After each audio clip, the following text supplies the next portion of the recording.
건강경 7번째 시간입니다.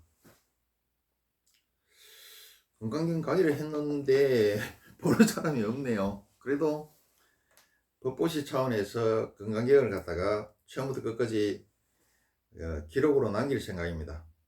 왜 그러냐 하면은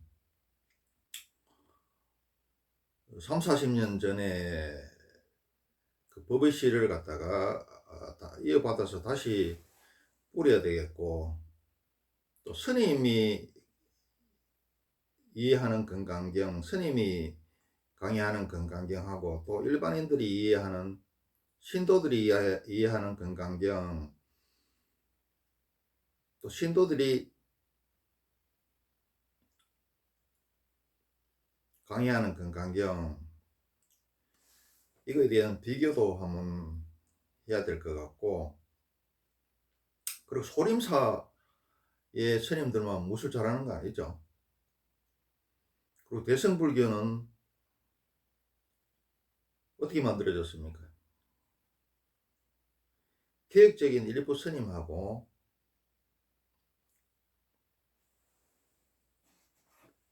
뛰어난 제가 신도들이 만들었죠.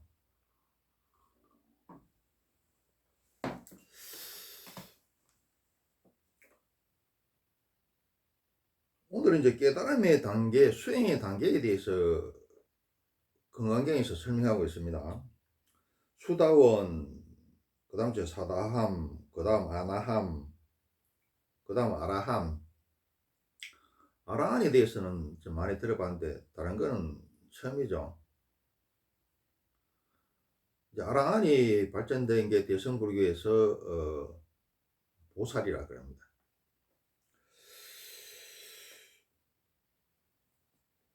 그리고 그 바람문교, 힌두교에서 이상적인 삶이 뭐냐 하면은 네 단계로 나눠져 있어요. 그 학생기라 그래서 7, 8세 되면 출가를 합니다. 출가를 해서 교육을 받죠. 그리고 가죽이라 그래서 20세 전후에 집에 돌아와서 결혼도 하고 또 아버지가 한테 가업을 물려받아 가지고 생활을 합니다. 그래서 세 번째는 그렇게 생활하다가 임석이라 그래 가지고 재출가를 해요. 나이 한 50 정도 되거나 손자가 태어나거나 이러면은 자기가 경영하던 걸 갖다가 아들한테 가업을 물려주고 자기는 또 다시 재출가를 합니다. 그리고 네 번째는 마지막은 유행기. 자기가 재출가를 해서 수행을 해서 깨달음을 얻은 다음에 그걸 돌아다니면서 전파를 한다 이 말입니다.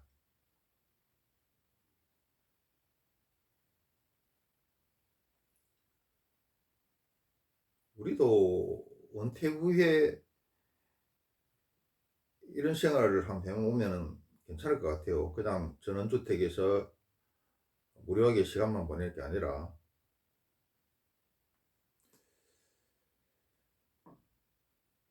수보리야 모든 부처님의 안욕따라 삼약삼보리법이 모두 이 경에서 나왔다. 수보리야 부처님의 법을 보되 부처님의 법이라는 생각에 걸리지 않아야 한다. 수보리야 어떻게 생각하느냐? 나는 수다원의 경지를 이루었다는 생각을 하겠느냐? 아닙니다, 부처님이시여. 수다원이란 말은 세상 흐름을 뛰어넘었다는 의미나 뛰어넘었다는 생각에 걸리지 않고 형상, 소리, 냄새, 맛, 촉감, 분별을 뛰어넘었다는 생각에 걸리지 않아야 참단 수다원이라고 할 수 있습니다. 처음에 얘기했지만 이제 깨달음의 단계, 수행의 단계를 이야기하는데 첫 번째가 수다원이죠. 이게 한문으로는 임유외류라 그러는데 풀어보면 처음으로 성인이 되고자 들어가는 것, 7번 죽었다가 7번 한식을 하고 난 뒤에야 아라한이 된다. 수행과 깨달으면 첫 번째 단계를 갖다가 수다원이라고 그 수다원의 단계에 대해서 설명해 놨습니다.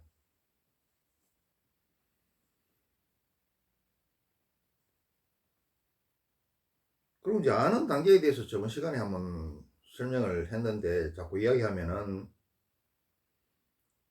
그렇고, 우리 극진 가라데 최배달 선생, 최영희 선생이 이야기한 걸 갖다 한번 인용을 해보겠습니다. 같은 동작을 1만 번 이상 연습하면 근육이 그 동작을 기억해서 무의식적으로 공격과 방어를 해낸다. 무라일체 물시미려의 상태가 된 거죠.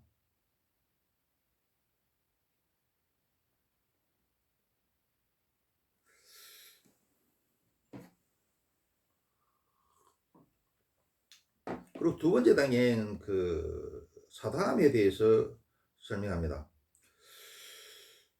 부처님 말씀하시죠. 수보리야 어떻게 생각하느냐. 사다함이 나는 사다함의 경지를 이뤘다는 생각을 하겠느냐.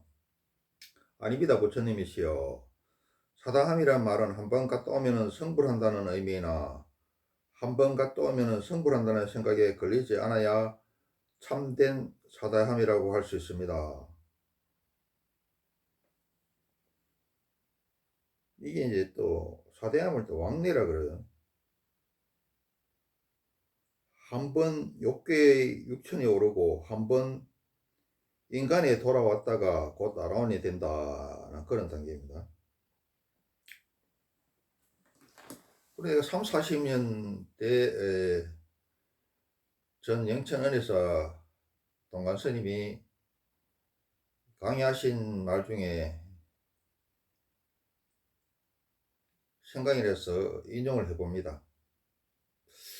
이것도 중국 이야기인데 우리나라로 이야기하면 도지사급이 고생한테 찾아옵니다. 찾아와서 깨달음이 뭐냐, 깨달음이 그러면은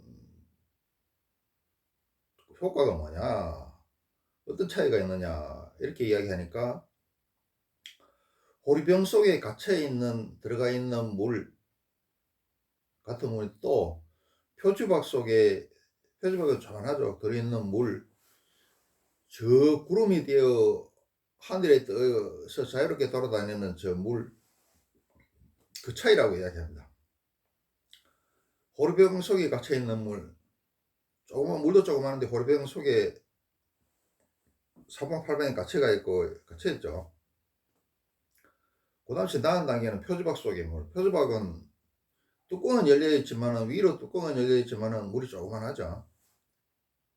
또 하늘에 떠있는 구름, 그렇게 이야기했습니다. 그래 이제 수행을 하고 깨달음을 하는데 보면 막 참선한다고 해가지고 장자보라 눕지도 안 하고 뭐 10년 20년 평생을 지냈다 이러면 우리 와 그랬죠. 근데 웃긴 짓입니다. 부처님이 깨달음을 얻는 것에 대해 수행하는 것에 대해서 중도를 이야기하셨죠. 중도가 뭡니까? 비고 비라 고통도 아니고 지나친 즐거움도 아닌 그 중간을 택해야 된다 그랬고, 그리고 검은고추를 이야기했죠. 검은고추이 너무나 세도 소리가 안 나고 너무 탄탄해도 끊어져 버린다 그랬죠. 검은고추이 적당한 상태, 이걸 이야기해 줬어요. 또 대성불교에서 이야기하는 중도는 그게 발전돼 가지고 지옥의 영향이나 또 대대 논리를 이야기합니다만은 중도는 옛날에 설명했고 또 설명할 시간이 있을 겁니다. 그 부처님이 우리나라 뭐 이야기를 하면은 알맞게 하라 그랬지. 누가 10년 동안 20년 동안 잠도 안 자고 앉아서 자고 누워서 자지도 안 하고 미친 짓이죠. 잘하는 게 아니고. 근데 나도 많은 사람들이 와 수행의 표상으로 와 했고, 나도 뭐 젊었을 때는 와 그랬습니다. 그러고 보면 또 손가락을 틔우는 사람도 있어요. 우리 조계종에도 그 손가락 틔웠다고 막 자기 큰 스님이라고 막 자랑하고 다니죠.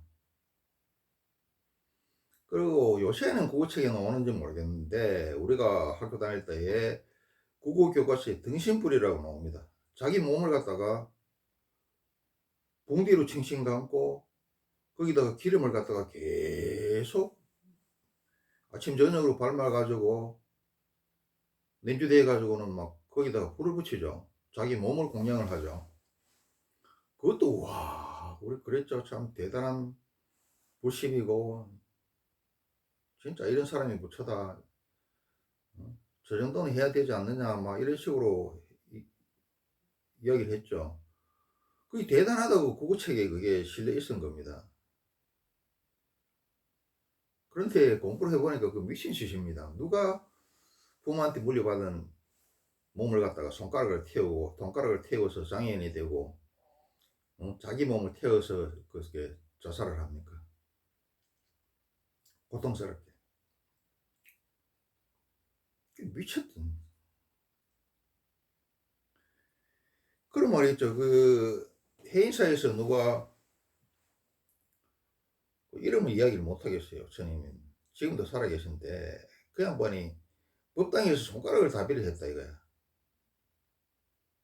그러니까 성철 스님이 그걸 듣고 아이고 대단하다 잘했다 소리를 안 하고 야야 그 법당에 불 났는가 그 가봐 빨리 불 꺼라 이렇게 이야기했답니다. 잘했다는 소리가 아니죠. 그러면서 또 성철 스님은 막 장자부라 하고 뭐 또 난리도 아니었죠. 이 불교의 문제점이 뭐냐 하면은 만들어진 지 세월이 너무 오래 지나다 보고 또 여러 나라를 거치면서 우리나라에 들어오다 보니까 정치적으로도 이용도 많이 하고 또 스님들도 또 자기들끼리 잘못 이해하고 잘못 이용한 것도 많죠. 그리고 이게 불교가 그 포기하는 과정에서 기독교는 뭐 다른 걸 싸그리 박살내는데 이게 그 불교는 뭐 박살내는 게 아니고 그 지역에 괜찮다 생각되는 거는 답으로 받아들여 가지고 불교 발견에 불교 발전에 썼죠. 그러다 보니까 그런 포용적인 그것 때문에 불교가 중간에 너무 많이 오염이 되어 버렸어요. 오염이 되고 부처님이 말씀하신 그 불법하고 많이 멀어졌고 엉뚱한 것들이 너무 많아요. 일반인들은 그걸 잘 모르지만은. 그래서 우리 그 일제시대 때 누굽니까? 한용운 선생이 조선불교 유신론을 써가지고 불교의 계획을 이야기했는데 그 하나도 안 받아들여졌어요. 그래서 지금은 이게 추억에는 이런 게 나옵니다. 우리가 옛날에 클 때 보면은 동네에 우물을 치죠. 주기적으로. 그러면 그 밑에 물을 퍼내면은 그 우물 밑바닥에 뭐 오만 개 다 들어있어요. 그거 다 끄집어내고 새로운 물을 채워가 하죠. 우물도 이렇게 주기적으로 이렇게 우물을 쳐야 되듯이 이게 만든 제도라든지 이런 게 오래되다 보면은 이게 변질이 돼 버려요. 그래서 저게 어딥니까 주역에서는 그 택화역계라고 해서 그 주기적으로 횡맹을 해야 된다 그런 뜻입니다. 택화역계 그 다음 화풍전계 이렇게 했습니다. 택화역계 화풍경 주역에서 말하는 택화역 화풍전계에 대해서는 또 주역 시간에 설명을 하고 하여튼 이게 너무 오래됐기 때문에 불교가 지금 누구 뛰어난 사람이 좀 나와서 이 잘못된 걸 갖다가 한번 개혁을 함 하고 우물을 치고 한번 새롭게 한번 정돈을 해야 됩니다. 그래서 나온 게 원불교입니다. 원불교에 대해 가지고 뭐 스님들은 그거는 불교다가 아니다 그러고 이렇게 욕을 막 하는데 내가 원불교 그 책을 구해가 보고 실질적으로 원불교에 들어가서 원불교를 알아보니까 원불교가 지금 불교의 폐단을 갖다가 정리를 하고 또 한용운 선생이 이야기한 조선불교 유신론에 대해서 그걸 갖다가 상당 부분 받아들여서 진짜 꺼져가는 불교, 타락해가는 불교를 갖다가 한 2, 300년 발전시키는 것 같아요.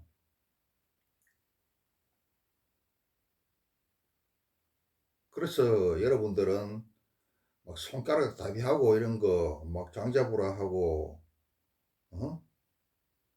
뭐 등식불 이런 거 대단하다고 봐서도 안 되고 그거 따라 해서도 안 됩니다. 그거 잘못된 겁니다. 미친놈입니다 그거는. 물론 그건 알아요. 사람이 참 간절하면 얼마나 참 부처가 되고 싶고 얼마나 깨달음을 얻고 싶고 얼마나 정답을 알고 싶고 얼마나 삶의 방향을 알고 싶었기에 그렇게 손가락까지 태우느냐. 그 심정은 다는 이해를 어떻게 하겠습니까? 상당 부분 이해를 하겠는데 그건 잘못된 겁니다. 아니 부처가 만드는 불교 믿는 사람들이 부처가 시키는 대로 안 하면서 어? 어떻게 불교 믿는다고 할 수 있습니까? 그거는 불교에 대한 배교죠. 부처님이 또 말씀하십니다. 수고리야 어떻게 생각하느냐? 아나함이 나는 아나함의 경지를 이루었다는 생각을 하겠느냐? 아닙니다. 부처님이시여. 아나함이라는 말은 다시는 오지 않고 바로 성불한다는 의미나 다시는 오지 않고 바로 성불한다는 생각에 걸리지 않아야 참담 안해함이라고 할 수 있습니다. 다음에 이제 그 아라한의 경지에 대해서 이야기를 합니다. 또 길게 하면 안 좋아하니까 짧게 하겠습니다.